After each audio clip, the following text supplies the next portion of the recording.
O'clock, right here on Early Edition with Ete on 5:31 PI, bringing Pacific people together. The Hunga Hapai volcano erupted on Saturday and caused tsunami waves to crash into Tonga. Communications have been limited, making it difficult to establish the scale of the destruction. A New Zealand Defence Force plane left for Tonga yesterday to assess the extent of the damage. Meanwhile, Tongan communities in the diaspora are waiting for more news from loved ones and keeping a close eye for official information. Someone who has been keeping the community updated is our very own journalist, PMN Tongan language program presenter and Tangata Pasifika presenter and media personality, John Pulu. We're grateful to have John join us this morning. Malo Lele, and thank you for making time to have a chat with us, JP. Kia ora Ete, malo e tamo e pongpongini, whakatulo watu hou e ki pia mo e kakai whanua. Whaftai te le lava Ete na sending a big offer to everyone, especially to you and Ina for inviting us to share a little bit about what's happening back home for us. It's been a stressful last few hours, and we're now up to day 3 now, and many people, especially here in New Zealand, are still concerned they haven't been in touch with their loved ones. I've been fortunate enough, I have one sibling who was able to get hold of a satellite phone, and she was able to confirm that so far they're okay, but the damage is quite severe, predominantly to their homes and their belongings. But reports of casualty has been reported this morning. This was the British woman that was in Tonga. She's been there since 2015 with her husband. They run a business in Tonga, and the reports that came through was that she went to rescue her pets and was swept away, and her body has been found. And our thoughts and prayers are with her family right now. And we're just hoping and praying, Ete, and all our listeners, that this is there won't be any more stories like this. But we just don't know at the moment with what's happening back home. It doesn't help with limited communication, with the comms being down, and also reports that it might be down for at least 2 weeks. It's just going to make the frustration and anxiety of Tongans, not only here in New Zealand but all over the world, heightened, because everyone just wants to know how their family are doing. Look, we can always repair the homes, but we can't, bring back people if there's any casualties. So we're just really thankful for the love and support, and it's been fantastic. Just receiving so many messages, from Tongans, non-Tongans, and just everyone, and even media from overseas. I've done, been fortunate enough to do an interview with BBC yesterday. We've had communications from French television program, another one from Germany asking for footage, and we're doing our best to help disseminate the information, but we're also in that same position. We're also waiting as well for whatever message and communication we can get out of the friendly islands. Speaking of communication, how was your sibling able to get hold of a satellite phone in Tonga? Very limited access to a satellite phone, but one of my sisters, she heads the Bank of the South Pacific Bank in Tonga. So she's was so blessed, very, very thankful that she was able to get hold of this, so she can just say, hey, we're okay. And, we're safe, but the house is obviously damaged. Where she stays, she's in Sopu, which is a low-lying area in Kolomutua. So this is not far from the palace grounds and towards the western side of Tonga. And her house is completely damaged as well. But this is only what we know.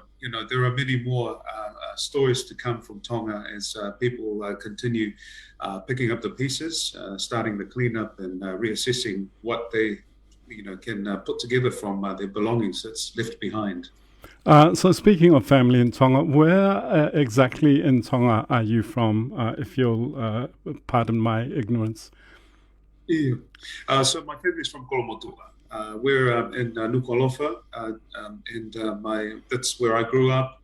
But my mother is from Kolomotua, and my dad is from Ha'apai, the outer island.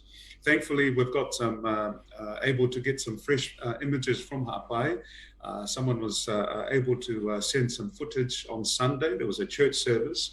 But also some images of, some of the villages that's been covered in ash, even in Ha'apai as well. So at the moment, from my understanding and what was able to be received on social media was that, the predominantly the main CBD or Nuku'alofa, the capital, it's covered in ash. So now the concern now is, the fresh drinking water, and I'm sure a lot of people have heard already, but that's going to be the priority, and also some non-perishable food. So we're hoping whatever assistance New Zealand and other countries can offer right now, we are so thankful and grateful as we try and move forward with this. Speaking of assistance, the ministers, Salesa and Susuiki, they've convened a group. I understand yesterday they had their first meeting. Have you heard anything that's come out of that meeting yesterday? Yeah, so I was part of that meeting yesterday with selecting the members to be part of it, and I'm just very fortunate and very blessed that we have these leaders that are always there to just stand up and put up their hand. This is voluntary work, but we do it because of our love and dedication to King and Country back home in Tonga. So Honourable Jenny Salesa, as well as Anahilaka Nongata'a Suisukia, the co-chairs of the Aotearoa Tonga Relief Committee. I was part of the Ha'apai Relief Committee in the past because we did some work to help with the impacts of Cyclone Ian a few years ago. So I was still able to join in, but we're very fortunate because we have people in different sectors. We have the likes of Pakilau Manaselua. We also have Melino Maka as well, who are here to advise because they've been part of other relief and helping with charity fundraisers in the past. So we're all just putting our heads together and seeing what we can do for now.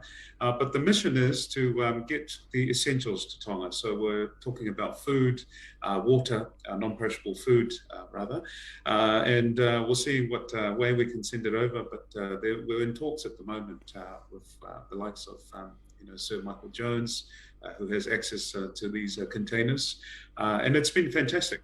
Seeing people messaging in, they're saying, hey, we want to do our own, give a little and whatnot, but also the danger is that people are taking advantage of sad times like this to do their own little projects.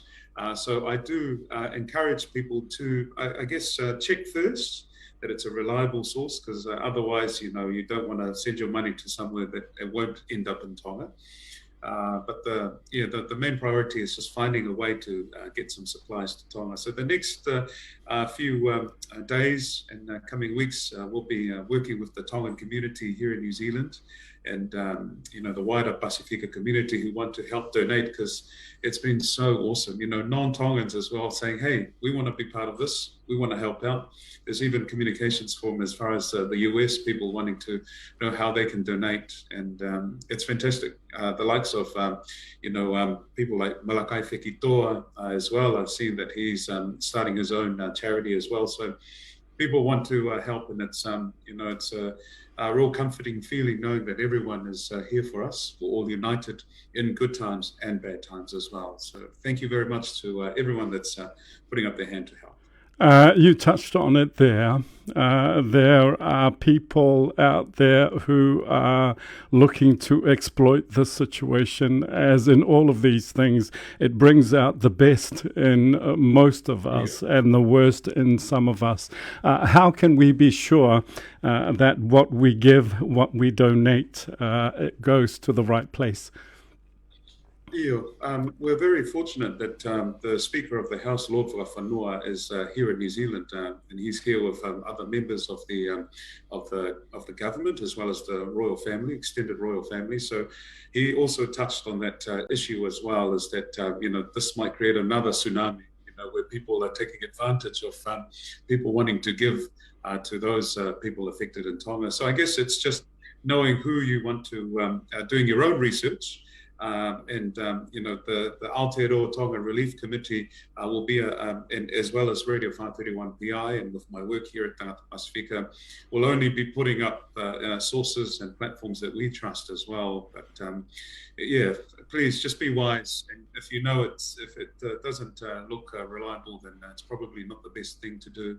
But things like the Tonga Red Cross as well, other organisations that's got a strong foundation in our community.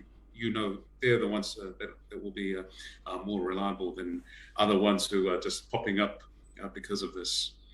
But just really blessed that people are opening up their hearts to give to people, because there's growing frustrations from the community not being able to get hold of their families. And some people, like I said before, I was fortunate enough that I had communications with my family, but everyone else, since Saturday, there's still no word of any updates from Tonga. Where were you and what were you doing when you found out about the eruption? So I was at home. I was outside, and I also heard a big bang as well. And I said to my family, I'm like, is that what I think it is? Because I had posted about the tsunami warning the day before. And people started recording in Tonga, so that's how we saw the waters coming to the main island before the big blackout and no videos. But I did hear something, and I thought, no, it can't be. I live in Otahuhu, Little Tonga, so it's kind of weird. And I thought, no, maybe there might be, I don't know, some party or fireworks down the road, but people in Papakura heard it as well. From reports in the news, as well as far as Samoa and Fiji, and felt even in the North Island with the ocean, the impacts of that as well. So, well, I think it's only appropriate. It's only appropriate that the mayor of Little Tonga hears it literally. Well, talking about starting the year off with a bang, you could see how big the cloud is, from even from space as well. So we've definitely had a bit of a rocky start to the year, and with what we can get and gather from Tonga at the moment, we're hoping that we can get back on our feet. With our Pasifika people, we are kind of prepared for these natural disasters, with cyclones and whatnot, and climate change, is an ongoing issue for us. So our people are resilient, and I have faith in our government, as well as people in Tonga, that they are doing the right thing and what they can do right now to get our community back to a stable position. Because at the moment, just with the lack of information, we're all panicking and worrying. And my heart goes out to all the families that haven't been able to reconnect with their loved ones during this time. I do hope and pray that we're able to get at least some comforting news from Tonga, that everyone is going to be okay. It does seem to be of some comfort, though, that unfortunately one is one too many, but it appears like considering the size of that eruption that I saw, I was surprised that the wave was not as big as it was. Yeah, and that's the thing, the very little communication we get, we know there's one death, but there might be more, and we're hoping there's no other fatalities. And it's quite sad that things like that happen. But but there's reports of people missing. And I do hope that they will be, accounted for very soon, as we continue, people reassessing, their homes and the damages that's been done. But just praying and hoping for some better news and some more comforting news from Tonga. Is that satellite phone that your sister has still working? Are you still able to communicate with her, or it's been patchy? Yes. Yeah, so she's been in touch with my other sister. So from her, she's been telling us what's going on. So, I don't know how many other satellite phones, obviously the royal family and, some government workers are able to have access to, these phones. So this is something we can learn for, going forward, is, having something like this, just emergency kit at home. For something like this, because communication is so important, and Tonga had a massive blackout a few years ago, and that was 2 weeks. And, we were all going, what is going on? We haven't heard from our families. But because something like this, of magnitude like this, an eruption and a tsunami like this, we're all very much very concerned. And many people haven't been sleeping well. There's still a lot of concern with what we're getting back here in New Zealand and different parts of the world. Absolutely. Pacific journalist, broadcaster and media personality, and our very own PMN Tongan language program host, John Pulu. Always a pleasure. Thank you so much for that update, and perhaps we'll come back to you in the next couple of days, if not the next couple of weeks. Mahaloa pito ete, ofana hiatu, and thank you very much, ofatu ina, as well as our listeners. Whakauilahi. You're listening to Early Edition with Ete 531 PI, bringing Pacific people together. 531 PI.